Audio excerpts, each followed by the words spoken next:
scouting. We'll actually talk about education. Did they send you folks like our resume and all that good stuff? Right. So, yeah, so I'm not going to go through like, but currently I'm the superintendent in Norwood. I'm in my 7th year there, which if you follow superintendency, that's like 49 years. And really it's double the time most people stay in any one superintendency. But I had things that I wanted to get done and people I wanted to work with.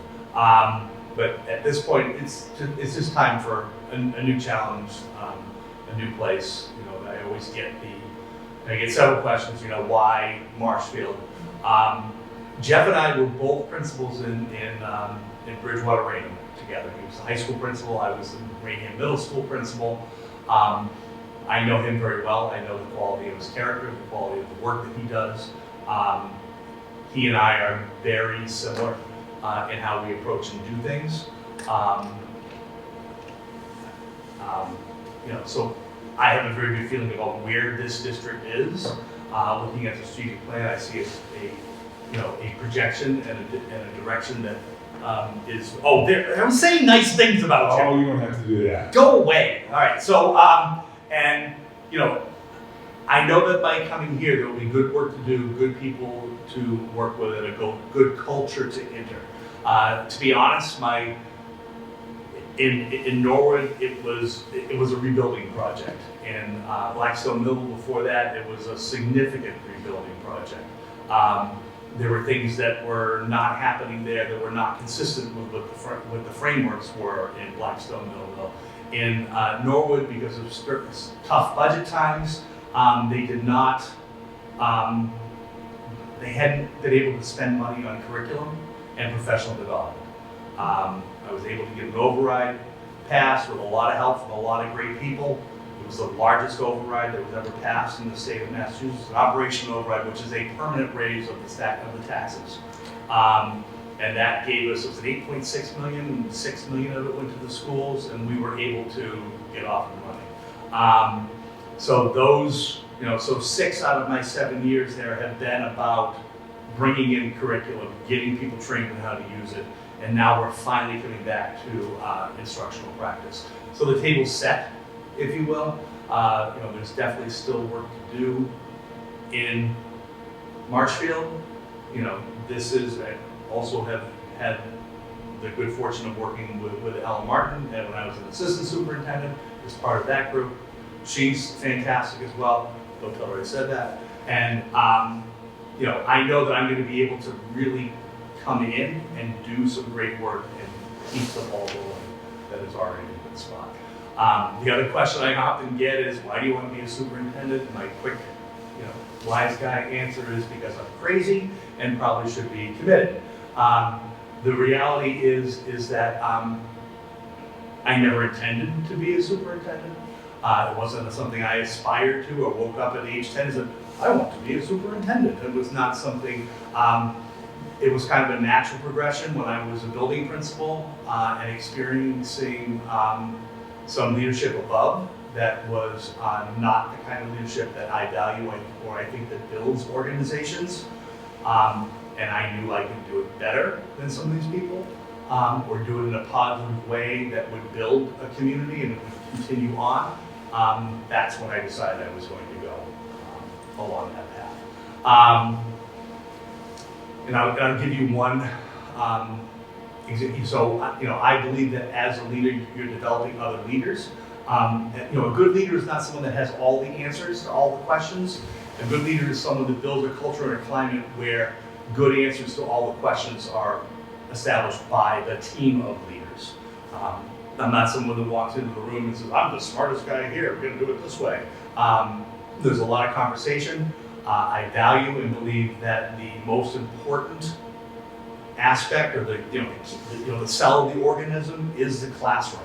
And that's where we should constantly be focusing back to what is going on, what is in the best interest of kids, what is going to move them forward and give them the best opportunity in the future going forward. I think part of, and I'll go back to the Rainham Middle School days, I was the 2010 middle school principal of the year. 2-3 years later, I ran a middle school. It was a 5 through 8 middle school, became a level 1 school. It was the only 5 through 8 middle school that ever became a level 1 school because you have 2 science tests.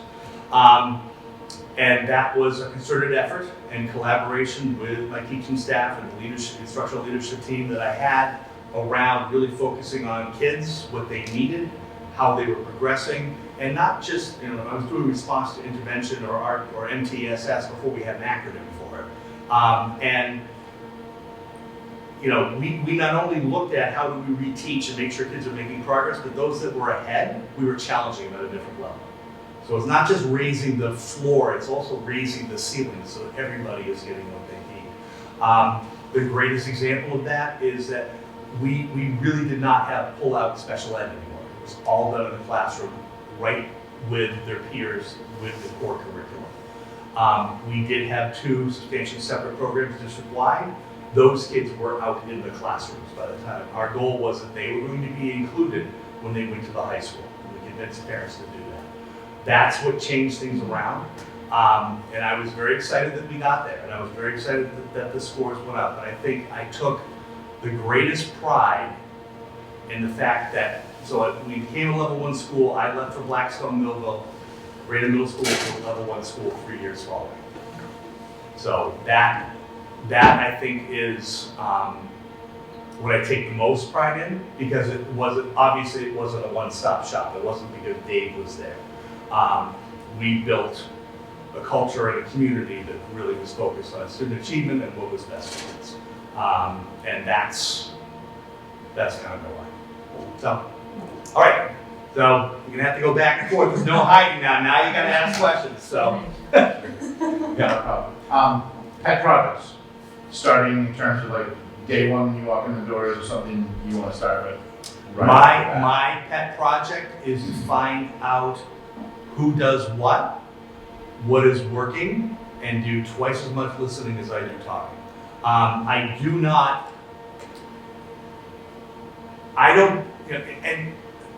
don't have a pet project. I don't have a trick in my back pocket. I have none of that.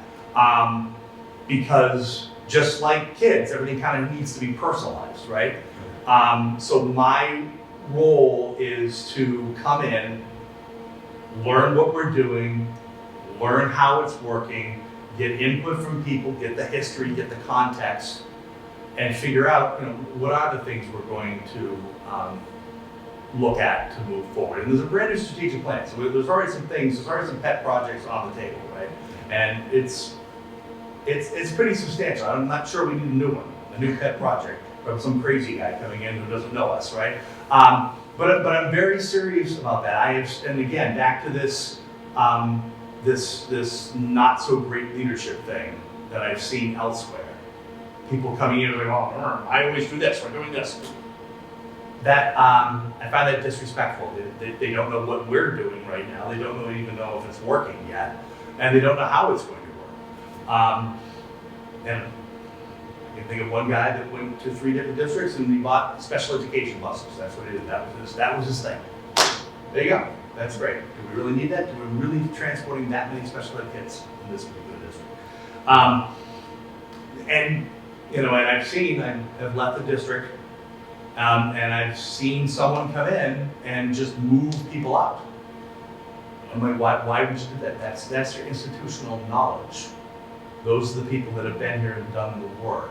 Let's try to make them better or to help them be the best they can be. So I don't come in with an agenda, and I actually will tell my principals, I have hired there's 9 buildings. I have hired every single principal at this point over the last 7 years. I tell every single one of them, your job in your first year is to build relationships and listen to people and find things out about what is working and what out. The exception to that would be something that was illegal or immoral or something along that line. Maybe there's something that has come down from God, aka DAZ, that thou shalt, do a screener for dyslexia. Those sorts of things are going to happen. But I fundamentally do not believe in that unless it falls into one of those 2 categories. You need to learn you know, here I am sitting here. What I know about Marshfield is what I know about Jeff and talking to him for years about what he's doing and what I've read on the webpage. I don't know anything. Okay, so. Yeah, I was just saying, we've been pretty stable for a good bunch of time, so that's been a positive thing for us. Yeah, yeah, In terms of yeah, not having a lot of change yeah, over time. yeah. Well, it's got to be. We went through years of that. Right, right. But now, are you at the middle school too? Nope, I'm actually in central office. Oh, But okay. I'm in personnel. Oh, okay. Yeah. Yeah. But that, I mean, the strategic plan is very well done. I have a couple questions on outcomes and you know what, and those were just because I wasn't in the room. But yeah, there's plenty on that. Yeah. There's plenty on that. So We took quite off a large project, too. yeah, Wait. yeah, and I'm in the middle of several large projects right now. So I've got, you know, a middle school building project. We just, you know, we're doing a study on, because we're gonna move the 5th grade up to the middle school from the elementary schools. There's a study we're doing on what the configuration will look, because it's not next fall, it's the fall after that will happen.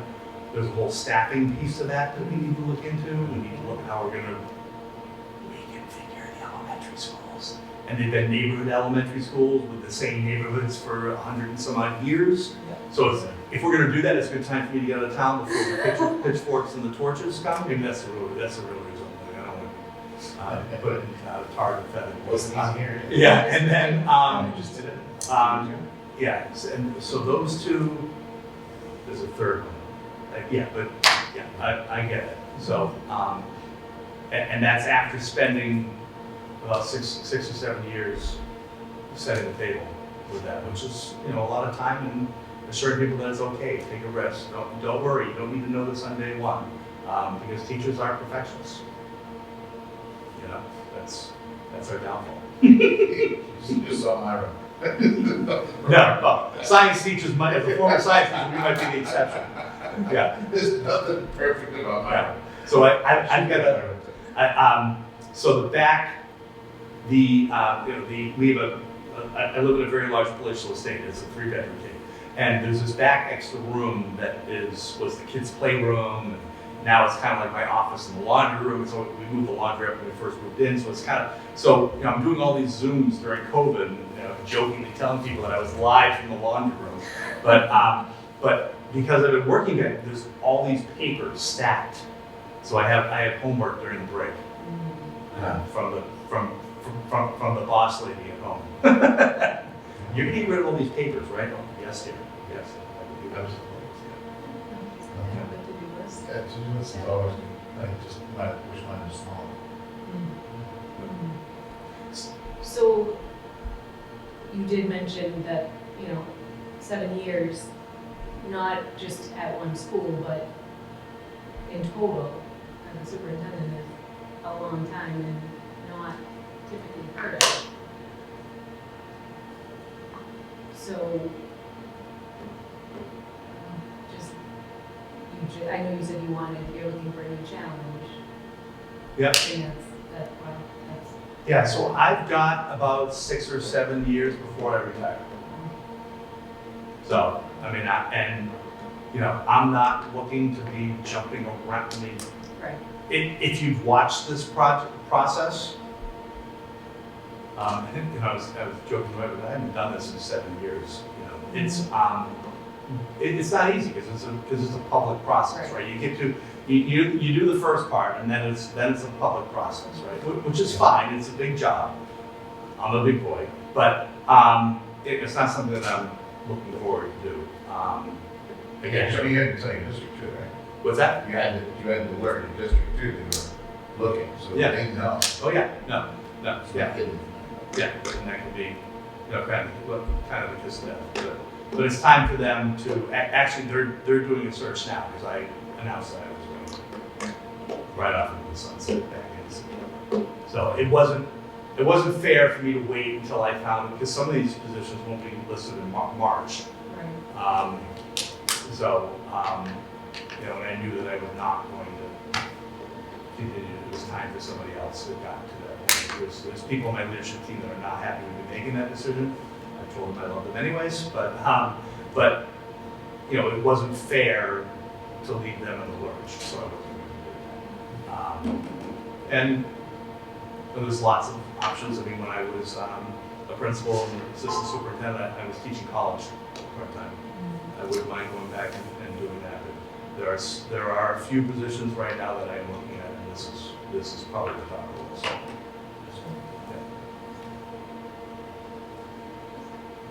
Largest skill set that you look for in a teacher? When you're sitting down with a Yeah. teacher, Yeah. what do you value the most Yeah. in that sense? I'm not, well, I mean, there's a certain minimal skill. They have to have the qualifications to be certified, right? But what I look for are more personality traits, because my feeling is I can teach them the other things, or have other master teachers teach them the other things. So what I look for first and foremost is love of kids, a love of learning and improving, and a focus on teamwork and working collaboratively. If they have kind of those three things, if they're willing to learn, if they love kids, and they're willing to work as a team, I feel pretty confident that I can get them. I can get them to, you know, I can teach them the instructional practices. I can teach them the, you know, the discipline thing. So that's what I look for, and that's what I encourage my principals to look for. Because the other things you can kind of teach and do PD around and those, but you can't really, you know, if someone doesn't like kids or doesn't want to work as a team, or not willing to grow, you know. So I have hired a lot of people. I have only not renewed, me personally, my hires. I mean, I had principals that have hired people that haven't worked out. So, but I have only personally not renewed 2 people, and that's in almost 20 years of being in a position where I'm the final hire, either as a principal or superintendent, assistant superintendent. So I have a pretty good track record. Repeatedly, people tell me that, you know, where did you find this person from? I'm actually at a point now that when I put out a job, people want to come and work with me. My wife still says, "Why is that happening?" I don't understand, but you know, but that is a reality. The last 2 assistant superintendents that I hired are both have the doctorate from Harvard. Because of my work in other places, they were suggested to come and work for me, and they were doing incredible work. So, you know, and I have a fellow from Harvard that I'm working. He's a doctoral fellow from Harvard that I'm working with now, who wants to be a superintendent. He's originally from Chicago, so he was staying around for the holidays, and so they weren't letting me back in Chicago. but great kid.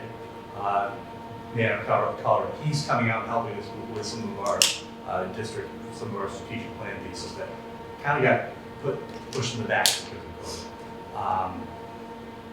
But yeah, we have, you know, so if I'm looking for a principal and I tell someone the Principals Association based on my long, you know, tenure there, I actually have there's a picture on the wall in the back corner.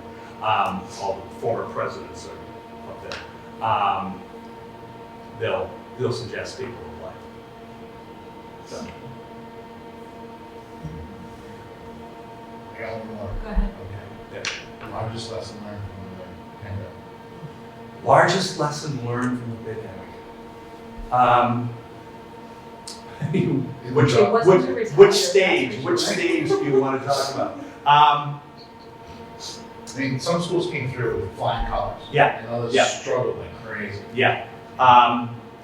We did pretty well. The thing that we're struggling now is that after COVID, our number of low-income students doubled.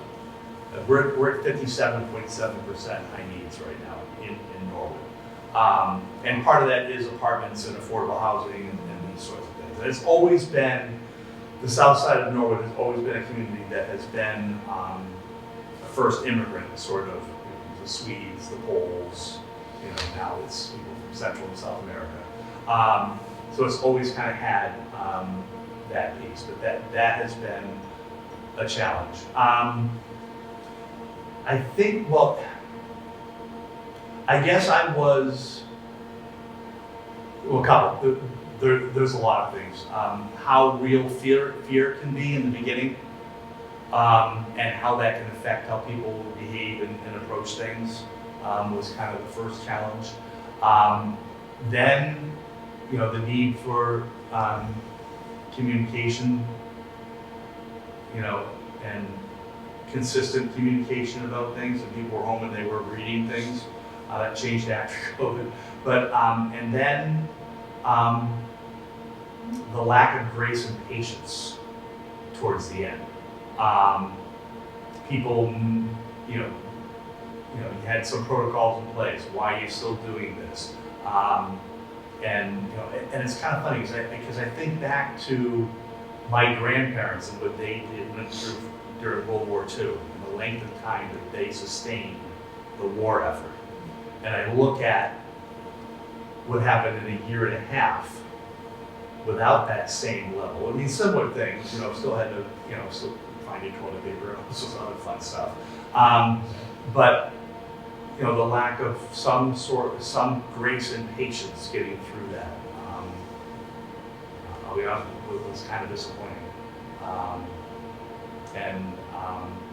So those probably are the lessons learned. For us, I was able to, working with my team, to create a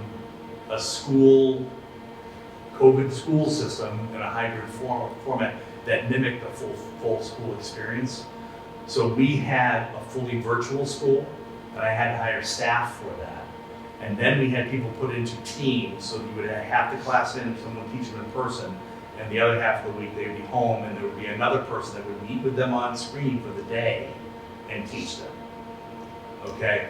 So in order to do that, I had to get the town to give me about $850,000 to hire those people, not knowing, this is before all the ESSER stuff and all of that. So again, building relationships is job one, right? So if I didn't have, an open and honest communication with the town leadership, telling them what we needed to do and how we were going to do it, I wouldn't have been able to get that $850,000 at town meeting to pay for the virtual school and the extra teachers to do, to do the online learning bit.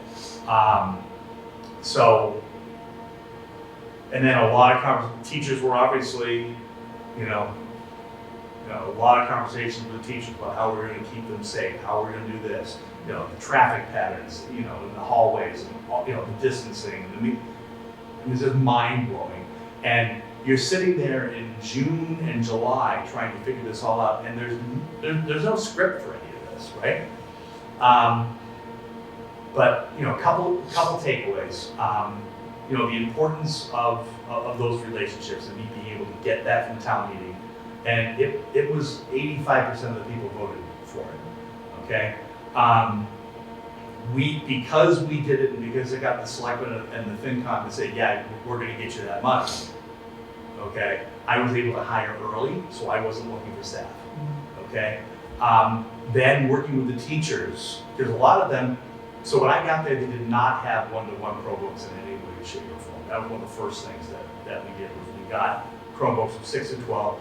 We had Chromebooks in the elementary schools, but not for every kid. So we were pulling them from this end, and we'd find anyone who needed one got one, and then we get federal money to get the rest. And now everybody has a Chromebook.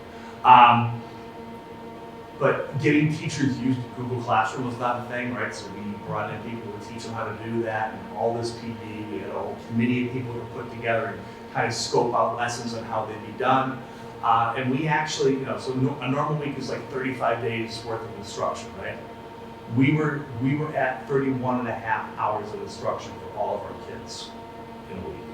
So it's kind of interesting. I had Jeff Riley in my conference room. I keep joking, when are you coming for coffee again? And so the commissioner is in there because this is back when we were doing the testing thing, and no one picked up our tests, and he was pissed, so he was going to come pick up the testing. And Jeff, it's okay, we can get it tomorrow, it's all right. I'm coming out again. Okay, Jeff.